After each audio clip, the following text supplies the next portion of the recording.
Welcome to the Human Performance Outliers podcast with Zach Bitter and Dr. Sean Baker.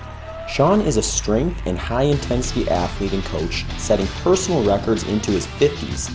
Zach is an endurance coach and athlete who competes for the S, Fuels, and Ultra Footwear Extreme Endurance teams. Together, Zach and Sean bring you a wide range of topics with guests from around the world. Topics include health, nutrition, physical fitness, and sports. If you enjoy the show and wish to support us, please visit paypal.me/HPOpod or patreon.com/HPOpodcast. If you wish to sponsor the show, please reach out to us at hpopodcast@gmail.com. The links to all of these can be found in the show notes.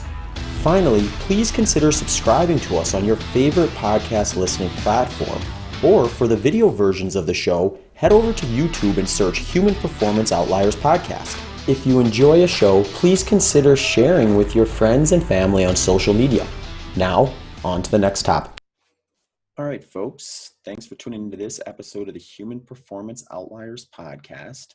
This particular episode is going to be a solo one with just me, and the reason being is I'm going to use this episode to do a bit more of a deep dive into how I structure my training when I'm preparing for a 100-mile race. And one of the reasons why I want to kind of do a little bit more of a deep dive into this is because I think on this show, historically, we've definitely touched on kind of my approach. We've done some kind of what I would consider a kind of brief jump into like just the general structure of things, but maybe not so much all in one scope or one kind of deep dive to show you kind of the hows and the whys as to where I'm structuring things for these 100-mile efforts.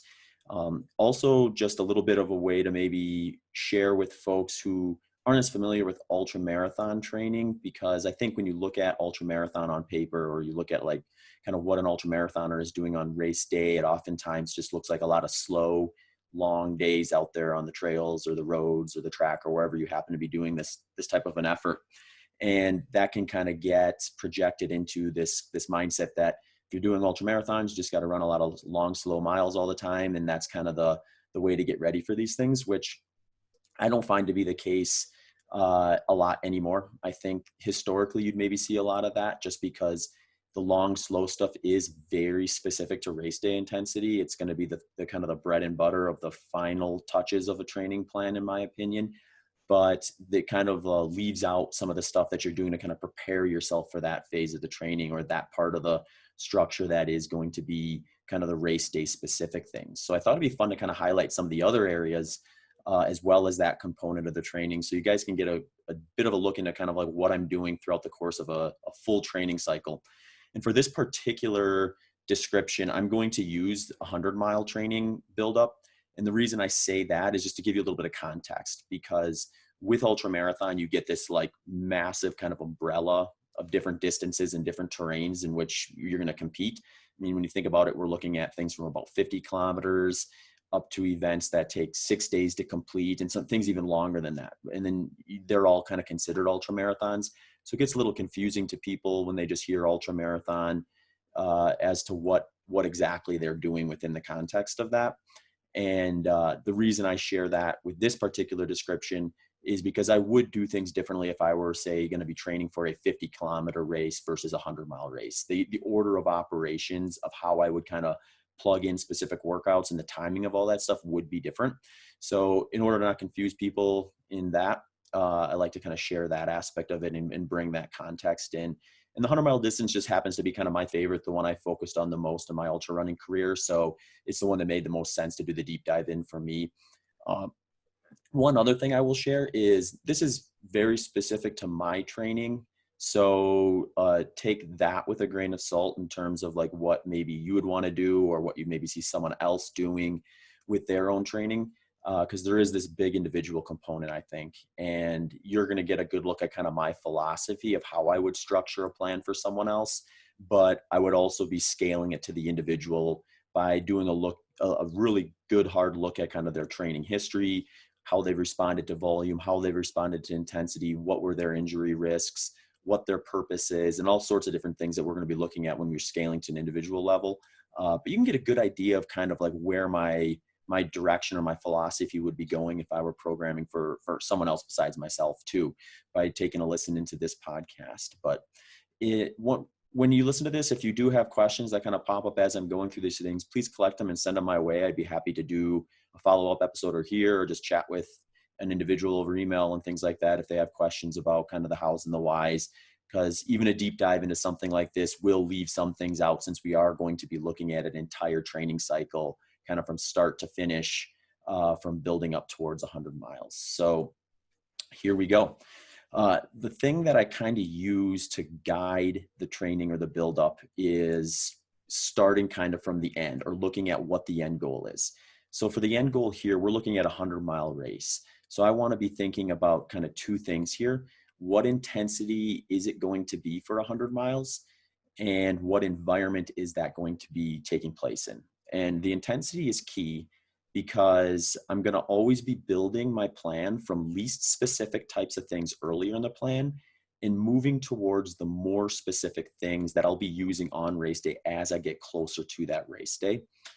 And the 100-mile distance is a little unique within the endurance world, since it is kind of skewed quite far to one side of the spectrum, where you're using, it's so long that the intensity tends to be quite low relative to some of your traditional like endurance events of like 5 kilometers up to a marathon, where in races like that, you might be like going back and forth between different systems of intensity a lot more frequently than you will in, say, a race as long as 100 miles, where it's really prudent of you to kind of really scale things down to the appropriate intensity and pace yourself right, so you don't find yourself giving back, 2 minutes for every one you'd maybe make up early on by pushing past the threshold that you should be touching on race day for 100 miles.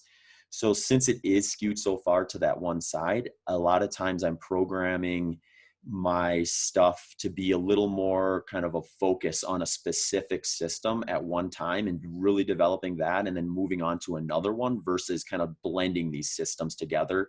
So rather than kind of like your traditional approach that you'd see in a lot of endurance training programs that are more, in line with what you'd see from like 5K to marathon, where you might see someone doing like a short interval session on one day during the week, and then like what you would call like a tempo run or a lactic threshold effort on another day of the week, and then a long run kind of at the end of the week. And they're kind of doing this hard, easy, hard, addressing like 2 or 3 different systems, even within a 1 week's time frame at points in training.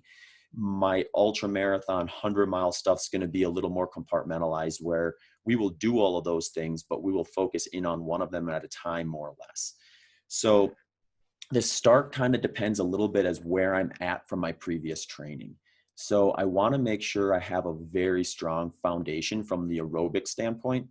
So depending on where that's at will depend on kind of how I start a plan, or whether I look at this as kind of like a 24-week or kind of 6-month buildup versus a 16-week or 4-month buildup. And the way I kind of determine that will be as what is my pace at a specific kind of heart rate or intensity. And the gauge I use for that is aerobic threshold. So for me, my aerobic threshold right now tends to be right about 155 beats per minute. So I'll go out and I'll do some runs for maybe a week or so between about 150 to 155 beats per minute at an intensity that I would describe as focused, but very comfortable, in the sense that I could carry on a conversation with someone at this intensity. I wouldn't be short of breath if I was speaking with someone and running with a partner here.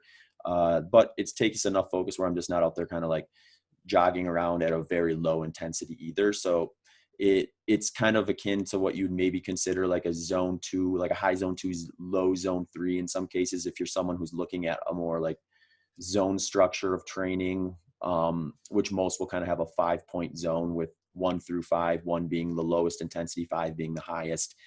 I'm really looking at kind of where my pace is at that aerobic threshold range. And for me, historically, when I'm very aerobically fit, I can usually get down to around just under 6-minute mile pace for that intensity when the weather is perfect and the terrain is really, really flat. So if I'm right around there, then I know my aerobic foundation is very well established, very well developed. And there's really no sense in me, spending another, like say 6 to 8 weeks trying to develop that before I get into some of the early stage training things that are a little more specific for a given event. However, if I would have a situation where maybe I was injured and had to take, 1 to 2 months off or something like that. Or I just had a really, really tough racing season cycle and decided to take a little bit of extra down season, a little bit of extra off season. I just let myself kind of like defit a little more, even at the aerobic level, and find that I need a little bit more of that foundation put back in place before I kind of get into the real specifics of the training. I might default to the 24-week or something in between 24 and 16 weeks, whatever it takes to kind of get myself back to that point where I feel like my aerobic threshold side of things is very developed and in place. That foundation is there. I'm ready to build whatever I need to build off of that. For me, historically, at least the last few years, I haven't had to do a whole lot of like full 24-week buildups, mostly just because I've been very fortunate and I've only had one injury in the span of the last going on 3 years now. That was, more than just like, I need to take a day or two off here and let things kind of catch up. So I've been fortunate in that a lot of that aerobic foundation has kind of stayed in place because I haven't had to take significant time off in between building up for my next race and the end of my previous one. And my off seasons, even at the end of big races, I've been able to kind of keep in what I would consider the shorter end of average, partly just because I've kind of found a system for me that tends to work really well. I've really dialed in my recovery the last few years.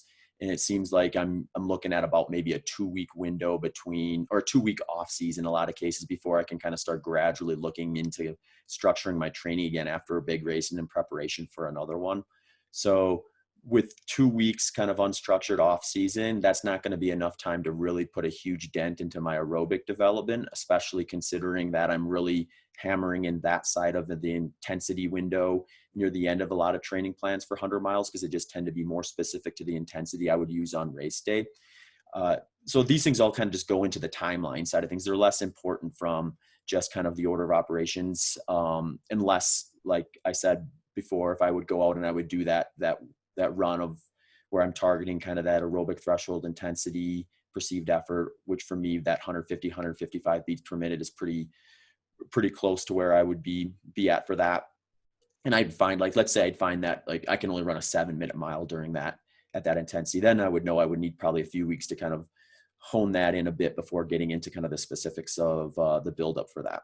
So let's assume I have that in place, that aerobic threshold foundation is very much established. It's where I want it to be. And it's time to kind of get into that like 16-week out from race day type of window of time. And the first set of workouts I'm going to really be focusing on are going to be kind of like what they would call your VO2 max system, or in endurance, you look at it as short interval sessions. And like I said before, I'm always working from least specific to most specific once I hit this part of the training. So when you think about it, when we're looking at short interval, high intensity stuff, that's very unspecific to 100 milers. So I'm going to do them earlier in the plan. So a lot of times the question is, well, why do them at all? If you're doing, a race where aerobic threshold is maybe the fastest you're going to potentially be going during a race like 100 miles, why even bother doing some of these higher intensity VO2 max type workouts? And the answer is basically just because when you look at running in general, it can be a very kind of one-dimensional, like uniform gait, uniform stride, high repetition type of an endeavor. So I think doing these shorter, fast intervals just promotes strength, and it promotes kind of a more of a well-rounded development of like your muscles, the muscles you're going to use running. So you find yourself less likely to be in a position where you're going to come up with an overuse injury because you're just doing a lot of long, slow miles, and you have the exact same gait, the exact same repetition day in and day out every day. And then, that's just a common thing for endurance athletes to have happen to them, because they are participating in a sport that has, a lot of high repetition, I guess low weight would be the way to look at it when you're running. So these faster intervals, I think, set you up to just be a little more durable when you do get into some of the longer, slower stuff that you want to fine tune before race day. The other thing too is by developing that VO2 max system, what you end up doing is you raise the ceiling at which you can potentially get to from your aerobic development. So doing some of these workouts kind of early in my training is going to put me in a position to potentially get a little better at kind of that aerobic threshold stuff later on in training, as I kind of get into that system of training and focus more in on that. So let's take a look at kind of how these intervals look like what am I targeting? How am I measuring? And that sort of stuff.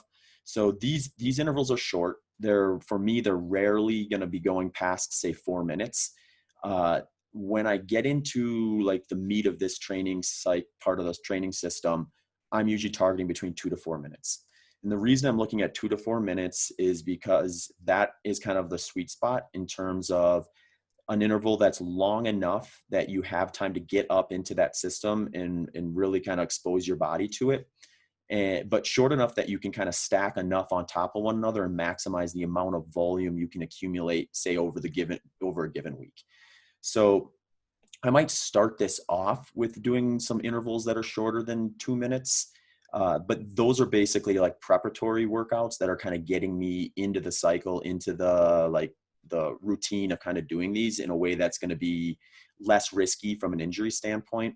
So I might start off this type of program the first couple of weeks doing things like maybe 10 by 60 seconds or 8 by 90 seconds, things that are a little bit shorter than what I would consider an ideal VO2 max workout, but ones that are going to kind of put me in a position to be able to jump into that side of things without the risk of kind of doing too much too soon, because these are faster. They are more intense. If I'm coming off an off season, if I'm coming off a lot of aerobic work, I do want to be mindful that my risk isn't outweighing the reward and I'm not getting hurt having to kind of take 2 steps back for every step forward I'm doing just by not staying healthy during these. So I'll do some of those kind of preparatory ones to kind of get myself ready for it. A lot of times I'll even advocate that someone who hasn't done these historically do them on an incline. Part of the reason for that is because when we look at just how impactful a fast interval training can be, you really reduce that impact by going uphill versus flat or downhill. So your injury risk comes quite a bit further down when you're running uphill, and your cardiovascular exposure to that is actually going to be easier going uphill. You're just going to be a lot easier to drive your heart rate up. So it's kind of, it makes a lot more sense. And then the third thing to consider with this is, what is your end goal? And for me, if the end goal is 100 miles, I'm not necessarily looking for like the very high turnover that I would maybe want to get for a shorter endurance race from these short interval sessions. My turnover is going to be relatively low for race day. So I'm not necessarily trying to fine tune that part of it as much. So if I can reduce injury risk and do these on a slight uphill, I'm going to probably lean towards that a little bit. I won't do them all on that. Sometimes I just like to do them on the flats because I have a little bit better relative perspective as to like what are kind of target times for specific interval sessions and things like that. And for someone like myself who's been doing endurance sport for quite a while, I'm coming up on basically 20 years since I did my first season of training for endurance events. So I have a lot of historical perspective as to like, well, what is ideal for me in terms of how far I should get in, say, a 3-minute interval session, or how far should I get in 60 seconds if I'm doing some of these higher intensity type sessions.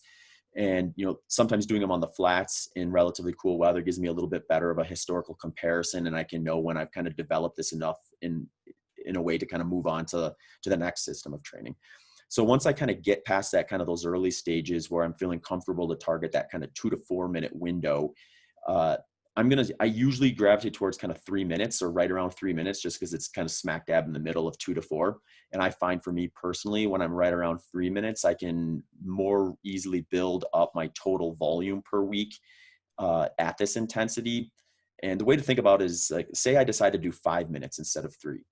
And by doing 5, let's say that allowed me to do 3 intervals per week at that intensity. So that'd be 15 minutes of total time spent at that intensity. And I'll say I drop that down to 3 minutes per interval, and now I'm able to get 6 of those done in a week's time. So that gives me 18 minutes of total volume per week at that intensity by doing 3 versus 5. So over the long haul, I'm going to accumulate more volume at this intensity by doing 3 versus 5. There's going to be some individuality in that too. The research just shows 2 to 4 minutes tends to be kind of the sweet spot for a lot of people. So that's kind of how I structure it. It's worked well for me historically. So I've kind of kept that in place. And with that, kind of like I said before, I've got a lot of historical comparisons in terms of like what I've hit with that 3 minutes of time in the past. So it gives me a good idea of kind of when I'm in a place to move on to the next. So the way I'm structuring this over the course of the plan then is I'm looking at the volume spent at this intensity each week, and I'm building up. And my kind of target weekly volume here is usually going to be between, like, say, 20 to 30 minutes. So I'm looking to do 20 to 30 minutes of this intensity kind of layered into my normal training. So that week one might be, relatively low. So I might just do a single session of this. I might do like say 3 by 3 minutes where I'm doing 3 minutes on, 3 minutes off in between a good warm up and a good cool down. And then some strides in between that first warm up and that first interval, just to kind of get my legs moving to the degree that they're going to need to for that interval session. And so for a session like that, a 3 by 3 minute for once during the week, that gives me 9 minutes of total volume. So that's like a good starting point. That's a lot of times where I'll build from. Then maybe the next week I'll do 4 by 3 and get 12 total minutes. And then the week after that, I might do say a 3 by 3 on Monday and then another 3 by 3 on Tuesday for a total of 18 minutes. Then I might go 4 by 3, 4 by 3, and be looking at 24 total minutes. So I'm kind of gradually stepping it up each week, adding a little more volume as I work my way up to, usually the most I'll do is 30 minutes. Sometimes I'll use kind of the time scale I have available to me based on when the race I'm trying to do to determine how high I build up. Also, I'll look at maybe when was the last time I actually went through this cycle of training. If it's been quite a while, I might be more likely to kind of build all the way up to 30 minutes versus staying a little closer to the mid to low 20s. I might also look at just kind of where are my distances that I'm hitting during this to see like how quickly I'm kind of regaining this stuff. So if I find that I'm hitting like my historic splits for 3 minutes and I'm at like say 24 minutes total volume, I might just say, okay, I've developed this enough. It's time to move on. So I'm using a lot of historical perspective. I'm using a lot of kind of like where I'm currently at, what I've been doing to kind of feed into where I end up stopping and moving on, as well as the timeline I have for whatever race I'm preparing for. Because these races, you don't always have an exact, say, 16 weeks or exact 24 weeks, depending on when the race decide to join into the race. And, with enough foreplanning, you can usually build it the way you want to, but, every once in a while, you don't necessarily have that opportunity. So I do try to be mindful of that as well. For me, I'm always looking at, in terms of distance covered, when I can start kind of routinely hitting about a kilometer in that 3 minute stretch, I know I'm getting to that point where I'm at kind of like my historic capacity there. In the past, when I would do like kilometer repeats and things to that nature, I would typically dip under 3 minutes, kind of the high 250s around that type of a workout. So I know once I'm starting to, hit a kilometer or maybe just a pinch past that in 3 minutes, on a routine enough basis that I'm getting to that point where I've developed this system and it's okay or time to move on to the next thing. So once I kind of do that, the thing I am also considering within the context of this is it's not necessarily like 4 or 5, maybe 6 weeks continually building up. This can be like something that's a little bit stressful on your body as you're accumulating more volume here. So a lot of times in the context of that, I might do what I call like a deload week. So this might mean like, let's say I do 3 weeks where I'm building up. I do a 3 by 3, so 9 minutes. Maybe the next week I go for 12 total minutes. Week after that, I might do 18 total minutes of volume at that intensity. And then I find that I'm kind of like feeling a little worn out, a little tired, like I'm not quite recovering as fast, feeling a little more lethargic during the day, or signs that I'm kind of like reaching that point where I've stressed my system enough and it's time to kind of take a little bit of a step back and just let my body catch up. So I might program a deload week in there where I just drop intensity, drop volume, let everything kind of catch up before I kind of make that next push for a little more volume than I have done those previous 3 specific weeks.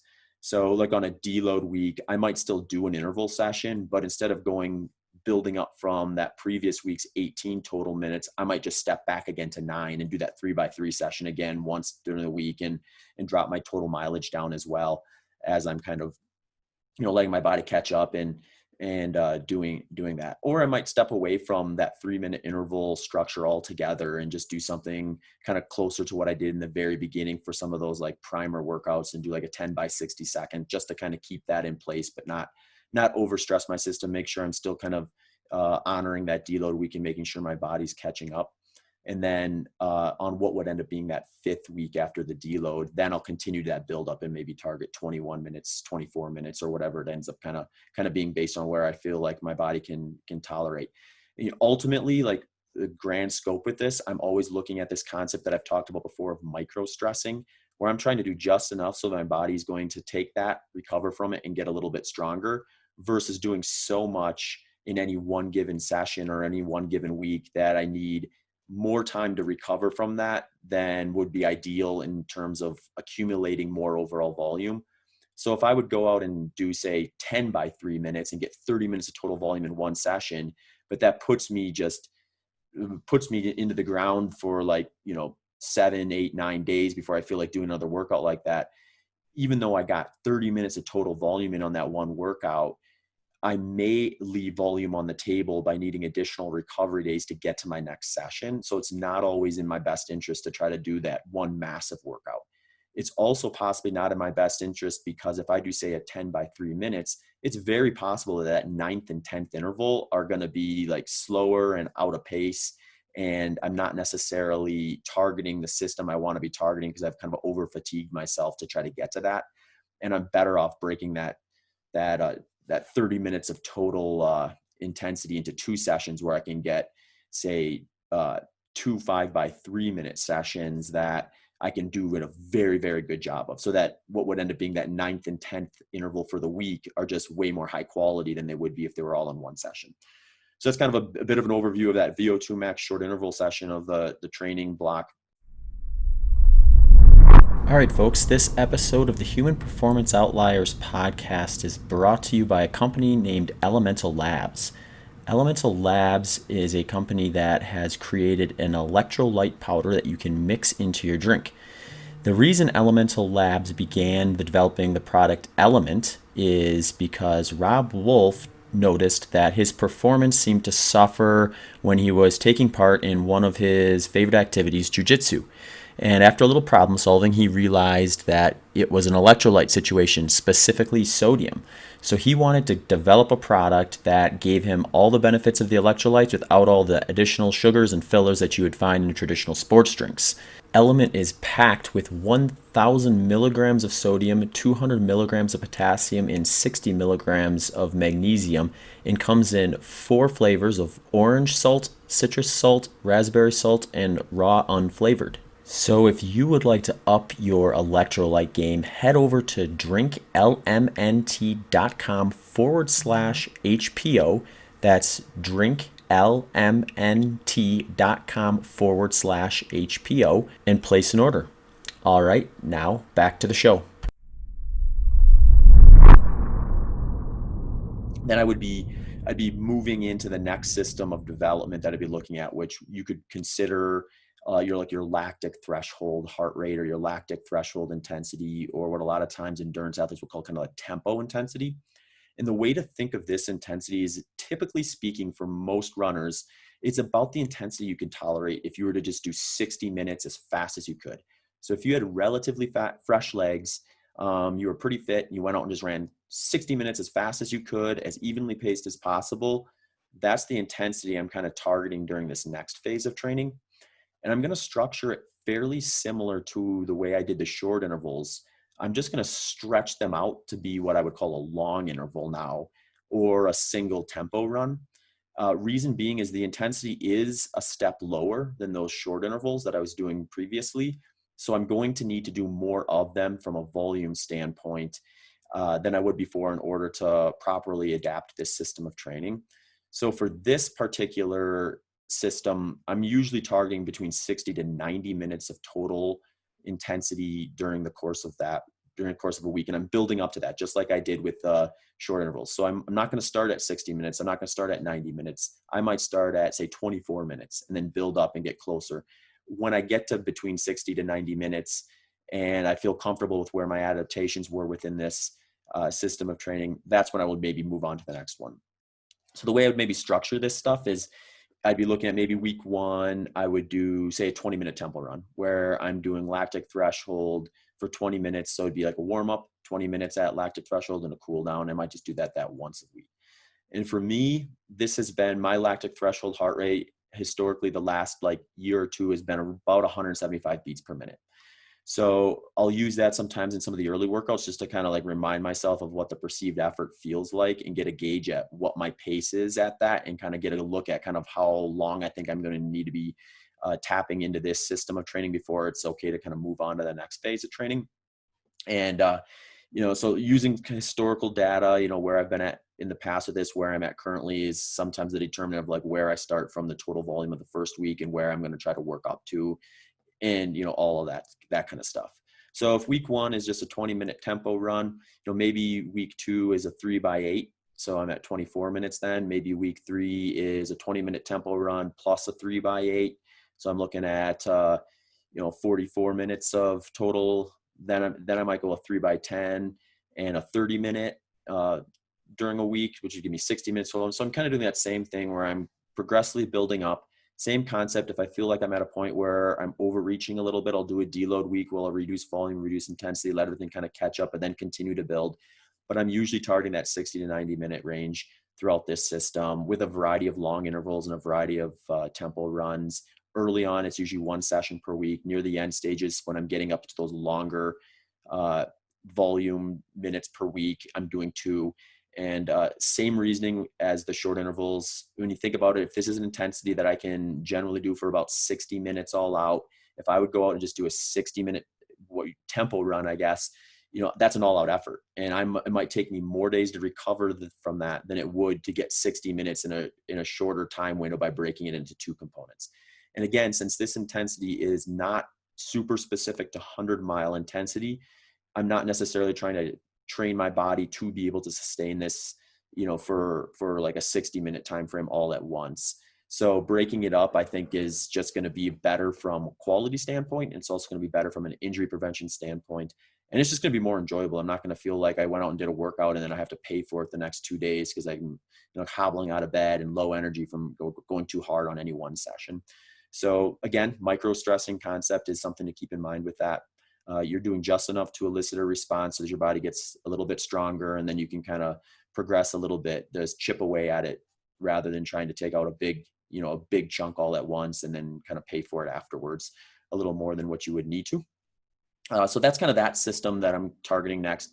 Then after that, I'm kind of moving into what I would consider kind of like the critical phase of training, where I'm going to be doing things very specific to race day stuff.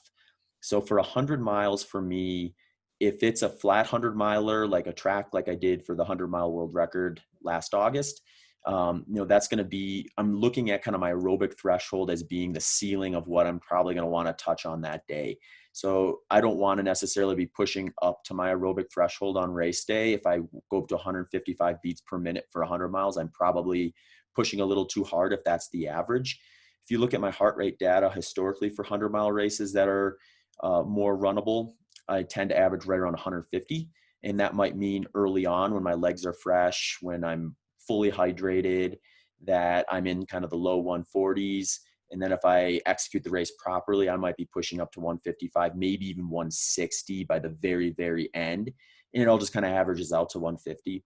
But from a pacing standpoint, 155 on fresh legs is going to be a little bit too aggressive. So I'm going to be staying away from going much higher than that on my focused training efforts in this next phase, as I'm trying to dial things in specifically to the race day. So with this side of the training block, I'm still following kind of that same concept of trying to build volume at that intensity.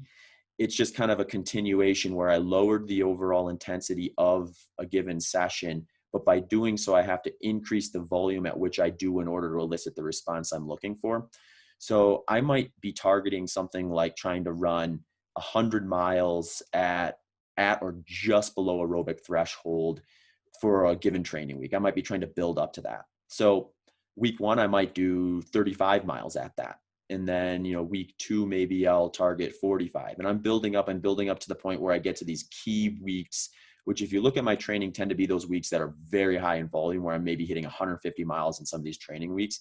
But within those 150 miles, I'm probably looking at, 100, maybe a little over 100 miles, kind of right up to that aerobic threshold, or between maybe 150 to 155 beats per minute. If we're looking at from a heart rate standpoint, if we're looking at from a perceived effort standpoint, I'd be looking at like a pace that it feels focused, but I could do for hours on end if needed, and I can carry a conversation on. So it's like I kind of said in the beginning when we talked about that foundational building piece to the puzzle, we're looking at kind of an intensity that if you look at it from a zone buildup, you're looking at kind of high zone 2, maybe low zone 3, depending on how you're structuring your zones in that framework. So that again, kind of similar mindset, just a different intensity and a little bit of a different way to kind of put it on paper because of that. And that's kind of how I'm building that up. And the other thing I'm also implementing during this phase of training is I'm starting to kind of backload a bit of my volume, and I'm backloading it to the weekends. So like Saturdays and Sundays are going to be like kind of key focus points during this phase where I'm doing like longer runs. And I might start out by just doing a solo long run per week where I go out on either Saturday and Sunday and do a longer effort. But ultimately for a 100-miler, I'm going to start structuring back-to-back long runs where, I might do a 30-miler on Saturday, then another 30-miler on Sunday. And within that, I might be targeting all 60 of those miles right up to aerobic threshold, just really trying to fine tune that so that I'm just really, really comfortable at the intensity at which I'm going to use on race day. I'm really developing the mechanics I'm going to use on race day and just dialing that things. It also gives me a good opportunity to practice my fueling strategy a bit during these long runs, since they tend to be the more specific types of workouts that I'll be doing. It gives me an opportunity to practice how I'm going to fuel, how I'm going to hydrate, what kind of plan I'm going to do there for race day itself. So I'll use a lot of my long runs to kind of fine tune that or remind myself of what's going to work and what's maybe not going to work from a fueling standpoint on race day as well. And that's kind of how I would structure that as I'm building up to that. And ultimately, when I kind of get to the end of that, I want to kind of have a couple of big weeks leading into my taper. So that might be like back-to-back 150-mile training weeks with 100 plus miles at aerobic threshold with, weekend long run volume hitting upwards to 60, maybe even 70 miles total between a Saturday and Sunday. And that's kind of that final touch to the plan. Then I'm usually about 2 weeks out from the race in which I'm going to start to taper. So usually if I'm looking at a 2-week taper, I'll drop my volume and intensity down quite a bit. So that first week back, I might even drop it by 50% and just let my body catch up. I'll treat it a lot like a deload week where I'm reducing volume and intensity. And then that last week leading into a race, I'm just doing whatever I feel I have to do to feel fresh for race day. So if I'm feeling like, okay, that 1 week after that last final buildup has been helping, but I still have a ways to go, I'm going to be very conservative on running. I'm going to just run what I feel like running. I'm going to stop as soon as it feels like there's, any nagging kind of like reason to stop, whether that be mental or physical. I'm just trying to make sure I'm fresh on race day at that point. So I'm doing enough to feel like I'm still in routine, feel like I'm not kind of showing on the race day rusty from taking the entire week off or something like that, but making sure that rest is the primary target versus trying to elicit any type of training response at this point in time, because you're just not going to do yourselves any favors from improving your fitness when you're a week out from the race itself, regardless of what the distance is. And the reason I picked 2 weeks is just it's what's worked well for me historically. Some people prefer a 3-week taper. Sometimes the plan can dictate that. I've had some really big buildups where I've hit some kind of historic volume metrics where I've decided to do a 3-week taper just so I'm able to kind of give myself a little more flexibility to kind of recover from a big training block. But more often than not, 2 weeks is kind of the target, the sweet spot for me. So that's kind of how I structure that. In the context of all of this stuff, I do like to touch a little bit on strength training too, because this is a piece to the puzzle that I think is very valuable. And a lot of times endurance athletes, it can be between strength training and I think like mobility type work, they tend to be the things that get kind of pushed off to the side as things get busy, as running takes up more time. They tend to be things that you get thrown off under the wayside a little bit. And they are least specific, I guess, from a training standpoint. So it makes a little bit of sense if someone's like absolutely crunched for time and they barely have enough time to put in the training that they need to do for a race, then I could see why they would maybe want to sideline the strength training stuff in order to get enough running in, because that is going to be a little more specific to what they're trying to do on race day. But in a good setup, I think there's room for some strength work, and I think it can be very valuable in endurance plan, just similar to the speed workouts, so those short intervals that we talked about earlier on. I think these can help promote your longevity, your injury resistance, even things like your power weight ratio can be improved by this, like your running economy, things like that. correcting imbalances. So a lot of times, since running is a highly repetitive movement, this strength training can help balance out some of those like muscle imbalances that you might develop from just running all the time, where you might see a situation where someone becomes quad dominant, or their glutes aren't activated as easy, their posterior chain isn't as developed as maybe their quadricep muscles are.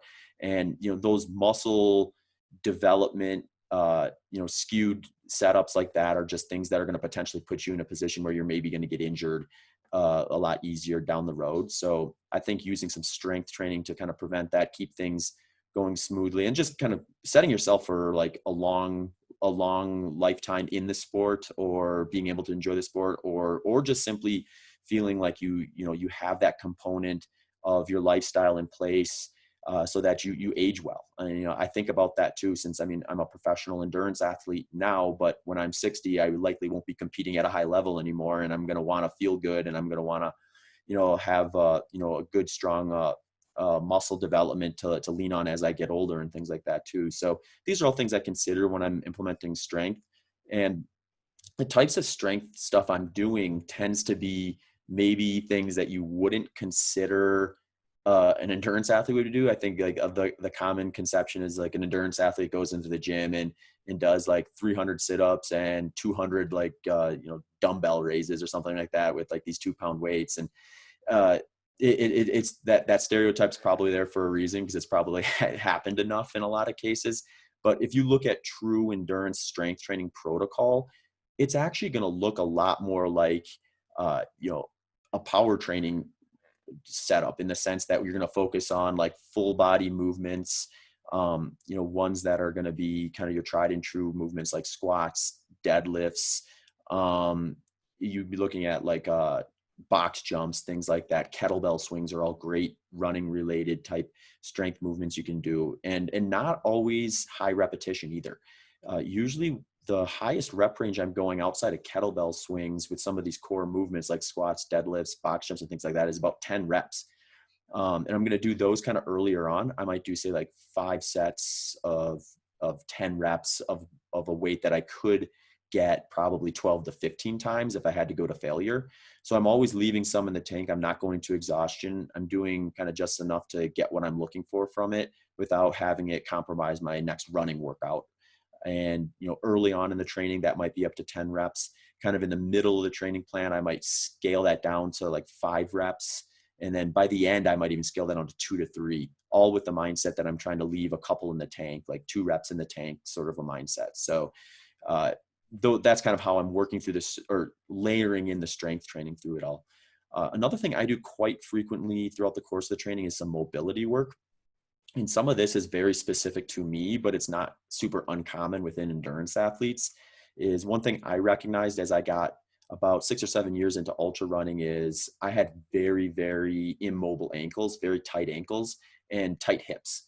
So for me, I like to focus on a lot of like mobility work that helps both strengthen and improve my range of motion in my ankles and in my hips.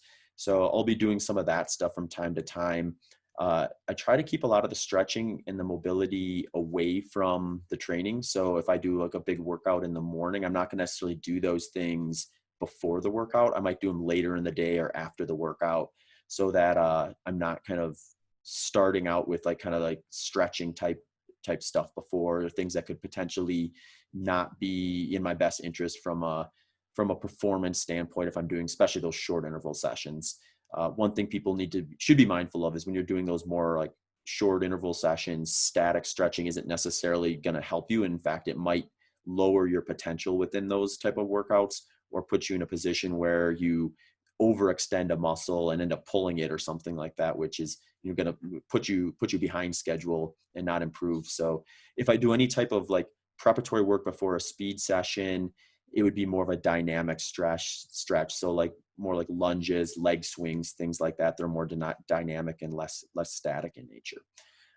So that's kind of like the general like view of kind of how I would structure my own 100-mile stuff. When it comes to like overall volume and things, that's where I think things get tricky for folks, especially as they're trying to like develop their own. So when I talk about kind of the short intervals, some of those lactic threshold heart rate or tempo run phases of training, and then ultimately those aerobic threshold kind of race day intensity type uh, intensities. Those are very specific to kind of where I've gotten to and what I need to stress my body enough to elicit a response.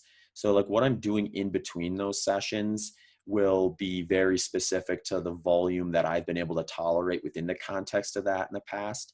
So when we're looking at, say, the short interval sessions, I might be running 80 to 90 miles per week still within that. So I might be going out for some 90-minute, 2-hour easy runs, aerobic, up to aerobic threshold type runs in between those short interval sessions, and kind of putting kind of like lower end long runs on the weekends.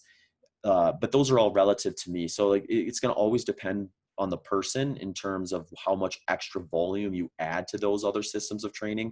So if you're someone who's kind of new to this and you've never run more than say 40 miles per week, you're going to want to consider that as you're kind of implementing some of these training principles and things like that. And the rule of thumb is essentially like, you don't necessarily, when you're not doing the key focus workouts, the number one focus should be making sure you're recovering from them. So if going out for say a 90-minute easy run the day after a short interval session is going to be stressful enough that you don't actually recover from that session and it takes away from your next short interval session, then you need to scale that down to what's appropriate to where you're at currently. And over time that might change. It will change actually as you're kind of like going through these cycles multiple times, building off of your background and things like that. And that's one of the reasons why I always say like endurance training is a patient person's game, because if I have a really good race, it's that 8 weeks I used finalizing my preparation for that is very important, but so is like, the training blocks I did, 8 years ago, 6 years ago, 4 years ago, 2 years ago, 1 year ago, and everything between. This is all kind of like an ongoing process that you're building off. So consistency is key. Avoiding injury is key if you can help it, because that helps you kind of really put that foundation in place and makes it, I think, more sustainable. Thanks for tuning in to this episode of the Human Performance Outliers podcast. If you don't mind, head over to your favorite podcast listening device, subscribe, leave a review. If you like the video aspect, head over to the YouTube channel and do that sort of stuff. And thanks again for your support and interest. Hey folks, Human Performance Outliers podcast is growing, and due to the growth, we are looking to take on some new sponsors. So if you feel like your company or organization would be a good fit for our audience, please do not hesitate to reach out to hpopodcast@gmail.com. Thank you. Thank you for listening to this episode of the Human Performance Outliers podcast with hosts Dr. Sean Baker and Zach Bitter.